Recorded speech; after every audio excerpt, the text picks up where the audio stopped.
이 세상의 법칙은 어떻습니까? 이 세상의 법칙은 내 권리를 얼마나 잘 주장하고 또 그 주장한 권리를 얼마나 잘 내가 쟁취하고 누리느냐, 이게 세상의 법칙입니다. 여기에 달려 있죠. 내가 수고한 만큼 대가를 받고 내 지위와 내 직급과 위치에 맞는 대우를 요구하는 것은 지극히 당연한 세상의 상식입니다. 그래서 뭐 데모도 하고, 그래서 이번에 삼성이 5만 명에게 6억 원을 이익을 분배를 한다, 직원들에게. 한번 이렇게 6억 원씩 준다 하더라고요. 한번 데모할 만하다. 그래서 세상은 내가 노력한 만큼 또 오히려 또 노력한 것보다 더 많이 받고자 하는 것이 세상의 이치고 또 그런 세상의 사람들의 마음인 것 같습니다. 그러나 오늘 본문에는 13, 14절에서 사도 바울은 역시 복음을 전하는 자가 복음으로 인해 살아가고 성전에서 일하는 이들이 성전의 것을 먹는 것이 당연한 것이다. 주의 명하신 당연한 권리라고 또 말씀을 또 하고 계십니다. 그러나 사도 바울 목사님의 훌륭한 점이 15절에 그렇게 또 나타나고 있죠. 15절에 뭐라고 말씀하고 있습니까? 그러나 내가 이것을 하나도 쓰지 않는다. 이런 어떤 내가 행한 만큼 권리를 찾고 대가를 받고 나는 이러지 않는다. 그래서 이것 하나 쓰지 아니하고 또 이 말을 쓰는 것은 내게 이같이 하여 달라는 것이 아니라 내가 차라리 죽을지언정 누구든지 내 자랑하는 것은 헛된 대로 돌리지 못하게 하리라 라고 말씀하고 있습니다. 그래서 바울 목사님은 왜 당연한 권리를 포기했을까요? 오늘 말씀을 통해서 우리가 또 살펴보고 조명하고 붙잡아야 될 그런 어떤 참된 제자의 삶은 어떤 것일까 한번 살펴보겠습니다. 16절에 복음 전하는 것을 내가 복음을 전할지라도 자랑할 것이 아니다. 내가 열심히 내 목숨을 걸고 내가 매를 한 대에 감한 40대 한 대에 감한 그런 매를 맞으면서도 그렇게 죽을 고비를 여러 번 넘기면서도 이 복음을 전하는 것을 내 자랑으로 여기지 않는다. 이 복음 전파하는 것이 자랑이 아니라고 말씀하시면서 무엇이라고 말씀하고 계십니까? 부득불할 일임이라고 말씀하고 있습니다. 부득불할 일이래요. 그러나 바울은 자신이 복음을 전하는 행위가 결코 사람들에게 칭찬을 받거나 자랑할 거리가 아니다 라고 선언하고 있습니다. 바울에게 복음은 어떤 것입니까? 해도 되고 안 해도 되고 하는 선택사항이 아닙니다. 그래서 다메섹 도상에서 바울이 자신을 만나주신 예수 그리스도의 은혜의 빚진 자의 마음으로 당연히 그런 해야 할 거룩한 부담감으로 지금 선택사항이 아니라 당연히 해야 할 일로 지금 사도 바울은 그렇게 알고 복음을 전하고 있다. 그래서 내가 대가 지불받지 않으려고 하고 그래서 내가 자랑하지 않는다. 내가 이렇게 했다라고 자랑하지 않는다는 것입니다. 그래서 우리는 때로 교회의 봉사나 직분을 마지못해 그래 하는 일로 여길 때가 있지 않을까 한번 또 생각을 해봤습니다. 우리도 역시 전도할 때 이 전도 초청주일 꼭 해야 되나, 전도 꼭 해야 되나, 이런 어떤 부담감을 가지고 또 전할 때가 있고 또 때로는 그렇게 또 마음으로 짜증을 낼 때도 있습니다. 저만 나쁜 사람인데. 그래서 사도 바울은 부득불할 일이라고 오늘 할 일임이라고 오늘 말씀을 통해 권면하고 있습니다. 그래서 우리가 복음을 전하는 일은 예수 그리스도 날 위하여 십자가 지시고 날 위하여 생명 주신 다시 사신 그 주님, 날 살리기 위해 십자가 지신 그 은혜 감사하는 마음으로 은혜에 힘입어 복음을 전해야 할 줄 믿습니다. 자 17절에 바울은 이 직분을 맡았다라고 또 고백을 하고 있습니다. 청지기의 고백이죠. 맡았다. 라는 것을 청지기 고백을 하고 있습니다. 그래서 내 것이 아니기에 내 마음대로 할 수 없다는 거예요. 내가 이 일을 청지기, 어떤 일을 하나님이 나에게 주신 청지기의 사명을 가졌다면 내가 내 것이 아니라는 거지. 주인이 계시다는 거죠. 그래서 주인이 나에게 맡긴 것이기에 내 마음대로 이 복음을 전하는 일은 주인이 나에게 맡기신 일이다. 그래서 내 마음대로 해도 되고 안 해도 되고 그런 것이 아니다. 어쨌든 주인이 나에게 맡기셨으니까 충성스럽게 전할 뿐이다. 이렇게 또 고백을 하고 있습니다. 그래서 사도 바울이 품삯을 바라지도 않고 복음을 전한 이유는 앞장 또 12절, 어저께 월요일 큐티를 하신 분들은 12절에 보면 다른 이들도 너희에게 이런 권리를 가졌거든 하물며 우리일까 보냐. 그러나 우리가 이 권리를 쓰지 아니하고 범사에 참는 것은 그리스도의 복음에 아무 장애가 없게 하려 함이라 라고 말씀을 하고 있습니다. 그래서 복음으로 말미암아 거침이 없게 하기 위한 것이었다라고 이렇게 사도 바울이 고백을 하고 있습니다. 혹시라도 내가 돈 때문에 돈을 받고 복음을 전한다, 어떤 사역자로 해서 돈을 받고 전한다 라고 만약에 한다면 저 사람은 돈을 받았기 때문에 저렇게 죽을 고비를, 돈을 얼마나 받았기에 저렇게 목숨 걸고 할까, 이런 오해를 받기 싫다는 거였죠. 그래서 복음을 전하는데 오해를 사지 않기 위해서, 그래서 혹시 복음의 문이 막힐까 봐 그는 기꺼이 배고픔과 수고로움을 선택했다, 이렇게 말씀을 하고 있습니다. 이 말씀을 우리에게 적용을 해본다면 우리는 사명과 봉사를 하면서 알아주지 않는다고 혹시 서운한 적은 없으셨는지? 서운한 적 없었습니까? 저는 있었습니다. 저는 무지하게 많았습니다. 그래서 내 권리와 자존심을 챙기느라고 정작 복음의 영광을 가리고 있지는 않습니까? 그래서 누가복음 17장 10절에 이와 같이 너희도 명령받은 것을 다 행한 후에 이르기를 우리는 무익한 종이라 우리가 하여야 할 일을 한 것뿐이라 할지니라, 이렇게 말씀을 하고 있습니다. 우리는 이 명령을 받은 후에, 우리 명령을 다 한 후에 나는 무익한 종이라고 그렇게 고백을 할 수 있는 우리가 되어야 될 줄 믿습니다. 그래서 19절은 또 더 많은 사람을 얻고자 함이라, 더 많은 사람을 얻고자 함이라고 말씀하셨습니다. 내가 모든 사람에게 자유로우나 스스로 모든 사람에게 종이 된 것은 뭐 하기 위해서다? 더 많은 사람을 얻고자 함이라. 그래서 바울은 누구에게도 얽매이지 않은 자유인이었습니다. 그러나 그는 자신의 그 위대한 자유를 아무렇게나 살 자유로 쓰지 않았다는 거예요. 그래서 타인을 위해서, 연약한 자들을 위해서 스스로 종이 되고 그런 자유로 사용했습니다. 그 유일한 그 목적은 무엇이었다고요? 더 많은 사람을 얻고자, 더 많은 사람을 구원하고자 함이었다고 말씀하고 있습니다. 그래서 영혼을 구원할 수만 있다면 내 자유와 취향과 권리는 언제든 내려놓을 준비가 되어 있었던 것입니다. 그래서 적용해 본다면 참된 기독교인의 자유는 어떤 것일까요? 내 마음대로 행하는 방종이 아니다. 그래서 영혼을 살리기 위해서 나를 쳐서 복종시키는 사랑의 종이라는 것입니다. 그래서 갈라디아서 5장 13절에는 형제들아 너희가 자유를 위하여 부르심을 입었으나 그러나 그 자유로 육체의 기회를 삼지 말고 오직 사랑으로 서로 종로릇 하라, 이렇게 말씀하고 계십니다. 그래서 20절에서 23절 말씀은 바울은 구체적으로 지금 또 어떻게 종의 삶을 살았는지를 쭉 설명을 하고 있습니다. 어떤 종노릇을 종의 삶을 살으셨죠?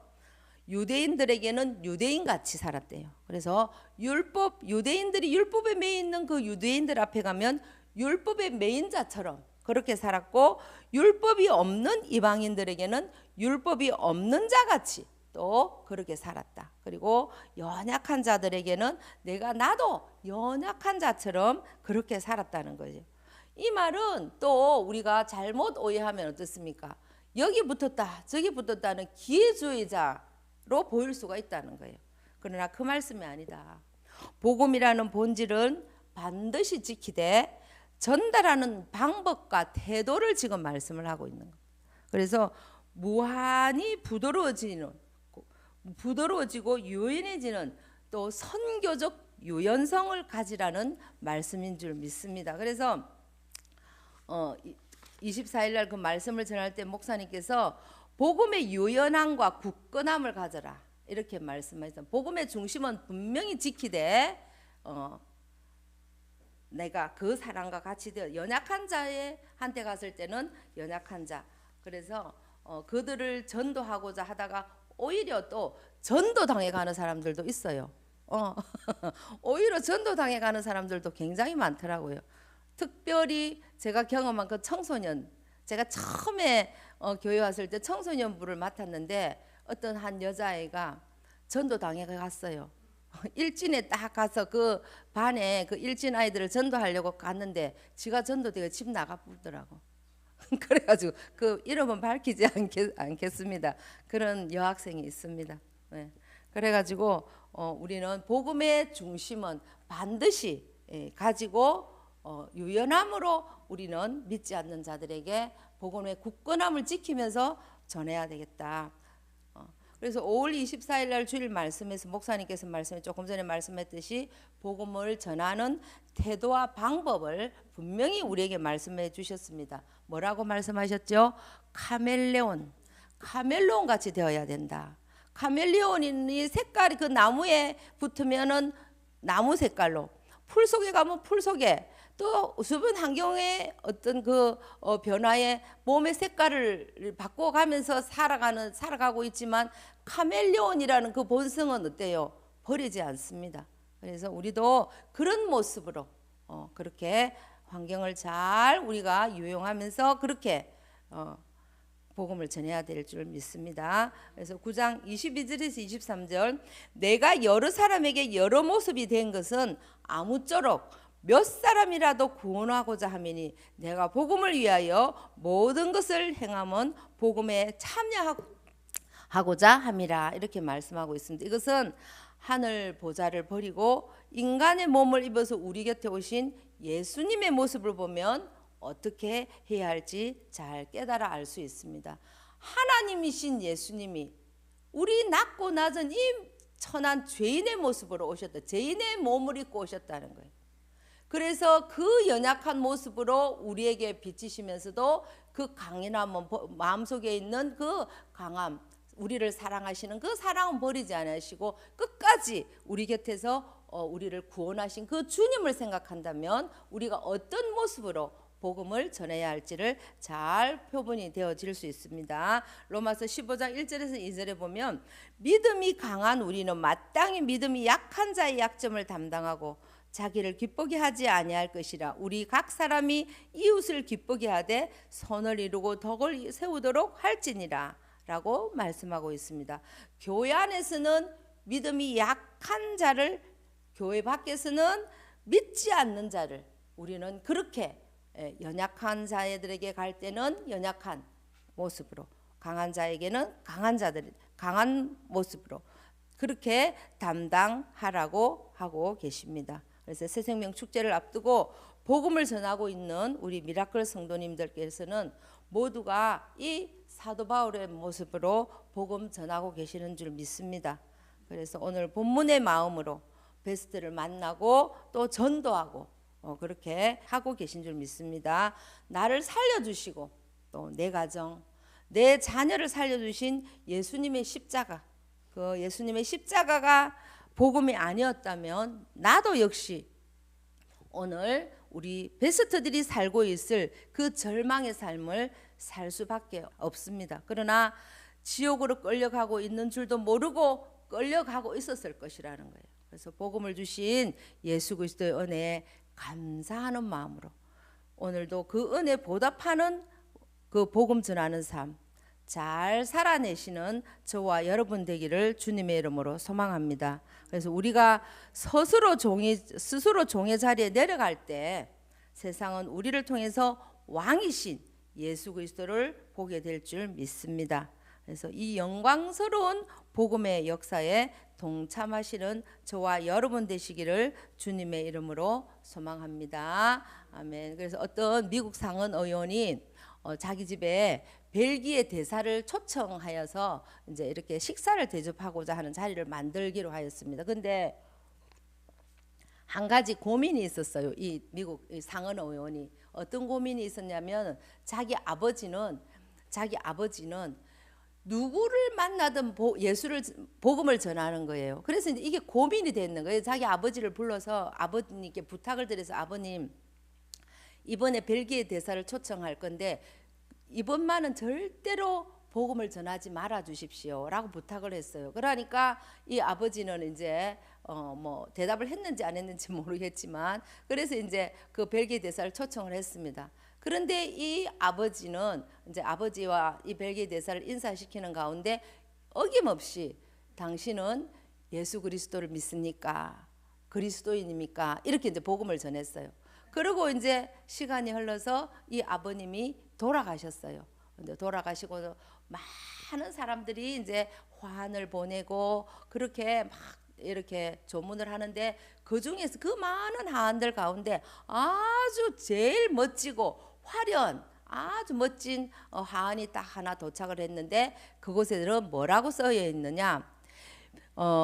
미국에서 나의 영혼을 인도해 준 단 한 사람이라는 그런 어떤 문구를 넣어서 화환을 보냈다고 합니다. 그래서 오늘도 부득불 때를 얻든지 못 얻든지 그렇게 복음 전하는 저와 여러분 되시기를 주님의 이름으로 소망합니다. 그래서 오늘 이번에 내가 복음을 전한 이 사람이 나중에 천국에서 만날 때 당신이 나를 이렇게 전도를 해서 이렇게 내가 천국에 왔다 하고 달려나와서 내 목을 틀어안고 기뻐하는 그 장면을 한번 생각한다면 얼마나 이 복음 전하는 일 감사하면서 감격하면서 그렇게 기대하고 소망하면서 전하게 될 줄 믿습니다. 그래서 저도 어제 밤에 1시간 동안 이야기를 들어주면서 기어이 그분이 초청주일로 오시기로 약속을 받았습니다. 우리 그럴 때 마음이 제일 기쁘죠. 그래서 오늘 여기에 계신 우리 모든 우리 성도님들도 그런 기쁨을 그런 어떤 보람을 느끼면서 기쁨을 가지면서 오늘도 복음 전하고 계실 줄 믿습니다. 그래서 이번 초청주일날 특별히 이번 초청주일 이상하게 굉장히 그렇게 열정 목사님 계속 우리에게 하나님 말씀으로 전도에 대한 말씀을 주시고 힘을 실어 주셔서 힘이 나요. 그래서 제가 처음에 예수를 만났을 때 제가 하나님 내 나머지 인생은 주와 복음을 위해서 살겠습니다. 이렇게 이제 막 서원을 굉장히 기도할 때 많이 했죠. 그런데 잠시 제가 이 열정을 조금 잃어버렸던 것 같아요. 어떤 일들에 의해서 복음을 열정을 잠깐 잃어버리고 좀 많이 실망하고 있었는데 복음에 대한 말씀을 또 계속 주일날 이렇게 또 묵상하고 큐티하고 하면서 이제 내 마음에 하나님 제가 지금 무슨 짓을 하고 무슨 생각을 하고 지금까지 있었는지 모르겠다라는 회개가 들면서 다시 한번 복음을 향하여 열정을 가지고 살아야 되겠다라는 결단이 또다시 한번 들었습니다. 그래서 오늘도 날 위하여 십자가 지시고 날 위하여 다시 사신 그 주님의 은혜 감사하며 또 그들 또한 예수로 인해서 기뻐하는 그 모습을 상상하면서 오늘도 기쁘게 복음 전하는 저와 여러분 되시기를 주님의 이름으로 소망합니다.